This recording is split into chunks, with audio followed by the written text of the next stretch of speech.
G'day fans of the PPL, it is the Verd here, back with you again, and welcome to Week 5 of the Pokemon Premier League D1 Power Rankings. Of course, I'm not alone, I'm joined by my very healthy guest today, Trevor King.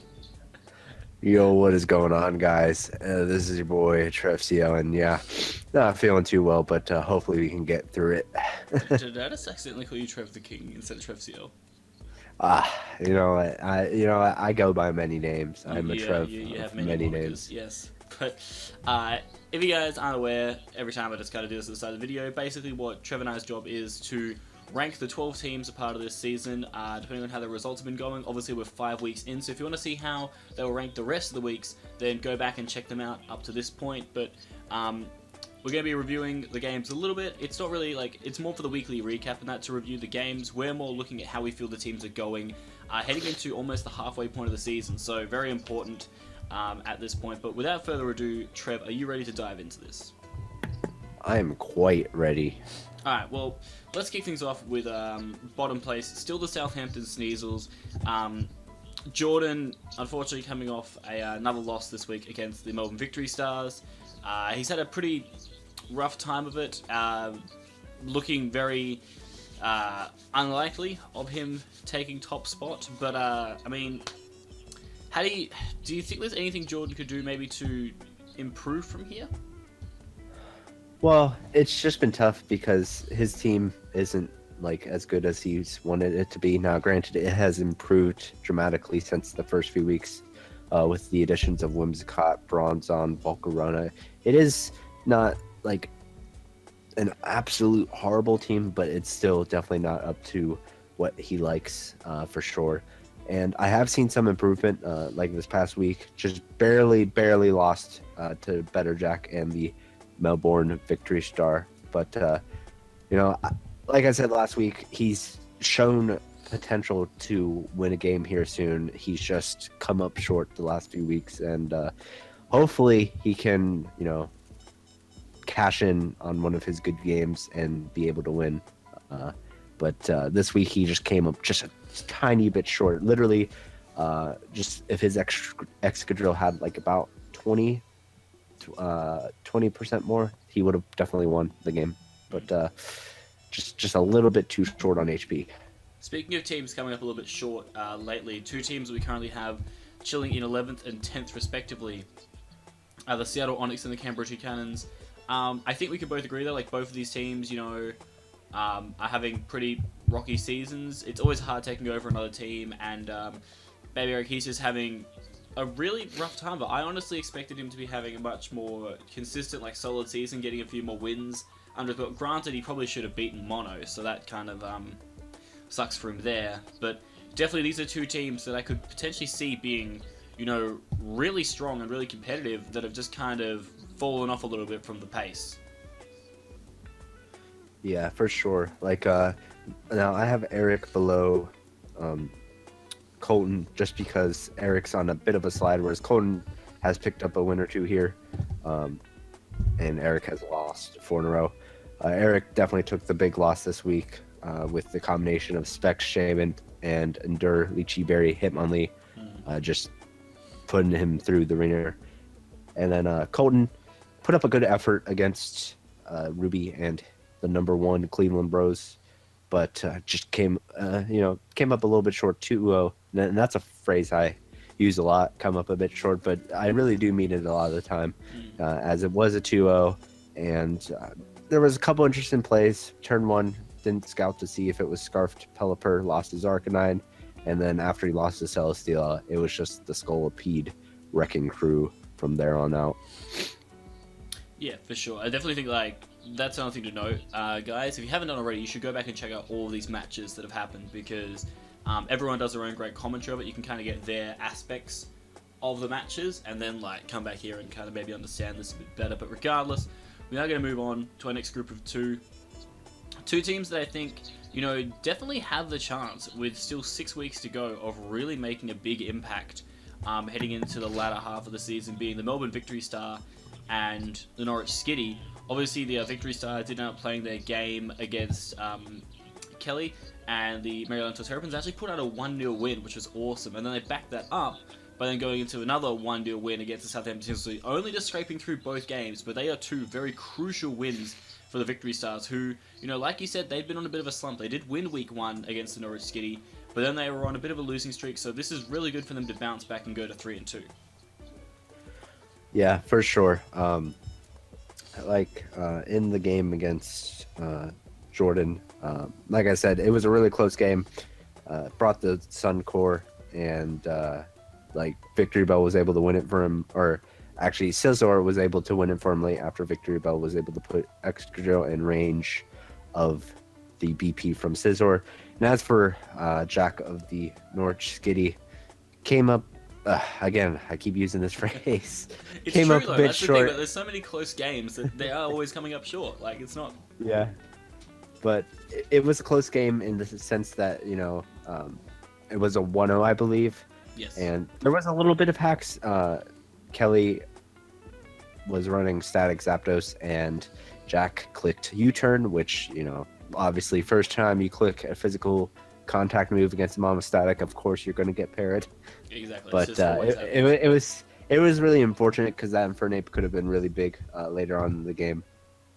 I still think Kelly had the game, but it would have been really, really, really dicey from there on out to see. It would have been a photo finish. As it was still a really close game with Kelly able to pick up the strong 1-0 win.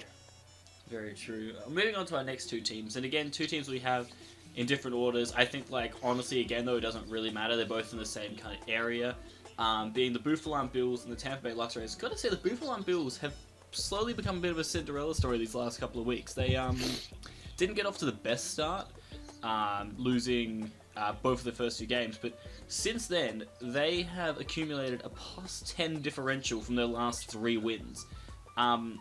And one of those wins, obviously, came off beating the Cleveland Bros, and then they followed that up with a 5-0 win this week. So Will's got a lot of momentum going his way. And then I guess if you look at Mono, he did pick up the win over Eric last week, but then he came off the week before losing to Ruby, and then this week came off a 4-0 loss to Paul. So Mono's starting to slide a little bit, and I think Will is starting to, really rise up. But I still feel like they're both about the same level overall right now. I just think that, Mono is such a good battler that you can't really, say that he's not going to be up there by the end of it. And I don't know, Will's definitely an interesting one right now. They play each other next week, so how do you feel about these two performing so far, Trev? Well, Mono's been on a bit of a slide. Started 2-0, is 1-2 since then. Will obviously started 0-2, 3 games in a row, won since then, including the big, huge win over Ruby, which so far has been Ruby's only blemish. But this week, Will definitely impressed me with his combination of Spec Shaman, Lychee Berry, Endure, Hitmonlee, just ran through Eric's team. Just had nothing for Spec Shaman, and then when he was, I believe he sacked his Lando T, if I remember correctly. After that, Hitmonlee was just able to destroy the rest of Eric's team without so much as basically a whimper. And Mono kind of got destroyed by Paul. I haven't seen Mono get beat this badly since the NPL war with Gypsy.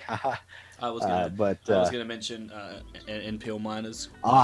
When you know what? You're right. That was I haven't seen Mono get destroyed by a non-Aussie this. Although Paul was in Australia very lately, so you might say he does a lot of work down under. That's a bad joke. Yeah, but the reason I put Will ahead of him is because Will is on a surge, and their game next week definitely will be a huge game for the standings, as whoever wins will be 4-2, especially if Will wins, because Will has quite the good differential. So we'll see if he can win. Will will honestly probably shoot up in the rankings if he wins. And if Mono can win, he will hopefully move back up in the rankings. For sure, it's such a pivotal game because it's the difference between Will winning 4 in a row and Mono going on to like a 2-game losing slump, which would just be pretty detrimental for him here. But regardless, we are going to move on to our next kind of, I guess, grouping. Well, actually, we're not up to that grouping just yet. We're going to talk about the Maryland Terrapins for a second. Currently in 5th, which I think Kelly will be okay with. I think that, he had a very close, narrow loss to the Victory Stars in his Week 4 game, and then followed that up with a nice and narrow win over the Norwich Skitty. Like you said, there was a little bit of hacks in there. I think, Kelly's performing pretty good so far this season. I believe he's 3-2. There's a lot of teams right now that are 3-2. And he's definitely in that little pack that's in the hunt right now. And I definitely wouldn't rule him out. But, I don't know. Things have been looking a little bit shaky with him the last couple of weeks. What do you think? Yeah. Kelly's had a lot of close games this season. Not as quite as many as Better Jack. I think Better Jack actually has been involved in like 3 or 4 1-0 games, but Kelly has been involved in quite a few of his own 1-0 games. I believe losing to Mono 1-0, losing to or beating Will 1-0. Actually, Kelly might have like 4 1-0 games as well. So Kelly definitely has a flair for the dramatic, and I think that's kind of helpful and hurtful in a way. It's helpful in terms of you always are in the game. The adrenaline's always pumping. You're always ready you always love those close games. They're good for viewership. But at the same time, those really, really close games, especially from a winning perspective, you're not going to get very much differential. And differential in a league with no playoffs is huge, because usually the person with when it comes to who wins the league is probably going to have at least in the high teens, if not 20s. So he really definitely let me just take a look at his current differential. Actually, like, he's very low. He's not that much higher than 0 if I'm looking correctly. So he definitely needs to get a few more big wins. Yeah, he's at 4 differential right now, so he definitely needs to get a few bigger wins if he wants to contend for that title. But I think he can do it. He's got the team, and I know he's a good player, but he definitely needs to get a few more big wins if he wants that title. For sure. I think Kelly's match against Jolt next week is going to be a really good one to watch. Just clash of the Titans there. But we're going to move on to the top 4, and I guess we can kind of talk about maybe the few teams in here, respectively. Maybe the 3 teams that are below Ruby, because Ruby's still on top. But obviously, we kind of haven't been like a really random order. Basically, it's the same 3 teams, but very spread apart. So obviously, you have Paul in 4th place. I have him in 3rd place. I feel that, this win over Mono, like, yes, Mono's been on, like, he hasn't been performing at his best, for sure. Like, he probably should have lost his last game against Eric going into this one. And like you said, Paul just dominated him, and I mean, there's not really much else that we can say that hasn't already been said about that. It's just really big for Paul as well, because it gives him a lot of momentum. He's got a match against Shardy next week, and that's going to be a really huge, important game for both of them. And I think momentum is really crucial in these kind of leagues, especially when, like you said, there's no playoffs. So the more you can kind of time your run and get the wins under your belt and get the confidence, like, the better it is. So, Paul, he did have a bit of a slow start, but like we were kind of talking about last week, that could have maybe been the TBU being a factor. But now that like monkey's off his back, he's gone 1-0, 3-0, 4-0. So, the sky's the limit for him, and that's why I put him a bit higher than you have, I guess, is that I think, like we were talking about with Will, there's just a lot of momentum behind him that could see him, go on to better things. But obviously you have him in 4th. Any reason why I guess you've chucked Jolt and Shoddy above him? Part of it was that, Paul started out so much lower than them. Like, Shoddy was my preseason number 1. Shoddy hasn't been any lower than, I believe, 2 for me. 3 or 2, I believe, is the lowest he's been. 4, actually. 4 in week 2. And Jolt started about middle of the pack, moved down a little bit, but or he started lower in the middle of the pack, but he quickly moved up after impressing me with his first 2 games. So, that's just because I think Jolt and Shoddy have been above him the entire season up until about now. If I was to, like, give them scores or anything, like, I think they would all be within a 5-point range. Like, it's that close. Like, I was close to putting Paul over Jolt. I was close to putting Jolt over Shoddy. In fact, in early rankings, like when I first put up these rankings, I actually did have Jolt over Shoddy, but I decided to change it up just because Shoddy was the number one team this last week. He barely lost. I know there was a few Moonblast drops in his favor, but Jolt still did get a Earthquake roll to beat Shoddy. And if not for that, Shoddy would be sitting at 4-1.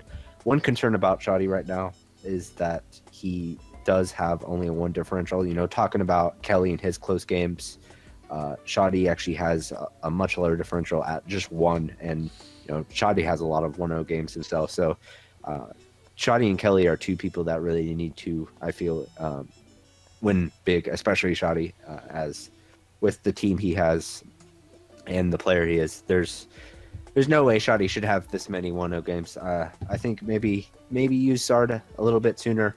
I just feel like he keeps in the back a little bit too much. And it's fine, it wins some games, but I think he should start using Zard like middle of the game to get him a bit more differential points, because at this point, he's sitting at 3-2, sure, but at 1 differential, there comes a time where you need to start, risking wins to get differential if you want that championship. And I think if it gets a couple more weeks down the road and he's still at a lowish differential, then maybe he's just got to start thinking about that.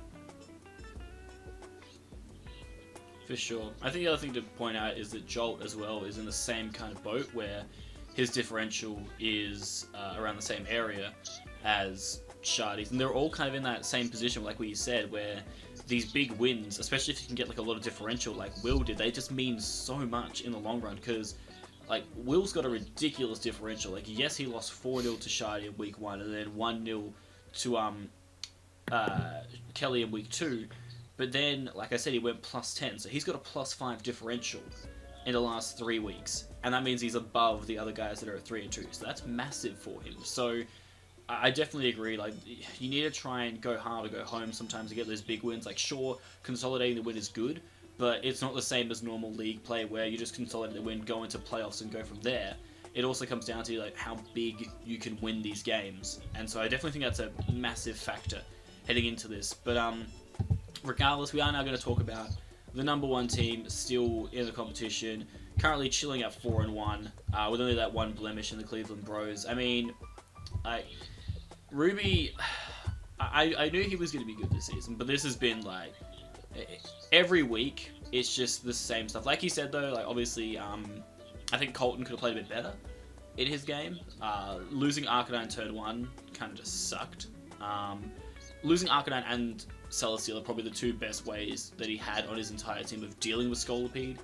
Really sucked, and that's just Ruby though. He does what he needs to do to put himself in a situation where he can win, and then he just goes for it. Goes for the jugular. So, not really much else that I can say. I don't know if there's anything else you want to add, but I mean, Ruby's just been performing exceptionally well. Yeah, he's definitely done a good job of either neutering or getting rid of the checks to Scolipede, and then he just comes in and cleans up with it. And that's why I think it's at 10-2, something like that. It's definitely in double-digit kills. Yeah, so something ridiculous. It's up there in the MVP race, I believe, just behind Garchomp and Dickersby, who are tied for first. But Scolipede definitely is being used exceptionally well, and definitely the reason why he's number 1 right now is his use of Scolipede and his way to get around its checks and counters. So if he continues to use Scolipede as a win con like he has been, honestly, I don't see any way anyone can catch up to him, even though he's only 1 game up ahead right now. Just outside of 1 blemish against Will, who was hot, definitely has been crazy good this season. For sure. Well, that is going to wrap it up, guys, for this week of Power Rankings. If you guys have enjoyed this, make sure that you like this video, go subscribe to the PPL channel, as well as going to check out every single one of the coaches from D1 and D2. They would all appreciate your support. Don't forget also to comment down below about how you feel about these rankings, whether you enjoy them or not, maybe things that maybe we could have done differently. We always appreciate your feedback. And last but not least, I suppose, don't forget to maybe check out our channels as well, check out all the other analysts that are part of the PPL. We all try and, bring you the best product that we can. So getting your feedback and love from that would be greatly appreciated. Anything you want to say before you go and quietly die in the corner? Please send help. I am dying help. But other than that, yeah, definitely thank you guys for watching, and thank you guys for all the support this season. That is going to wrap it up for us, guys. We'll be back next week with the Week 6 Power Rankings. Until then, go check out all the coaches' channels for their matches, and then come check us out. Definitely do that. But with that being said, it's Verd and Trev, and we're out of here.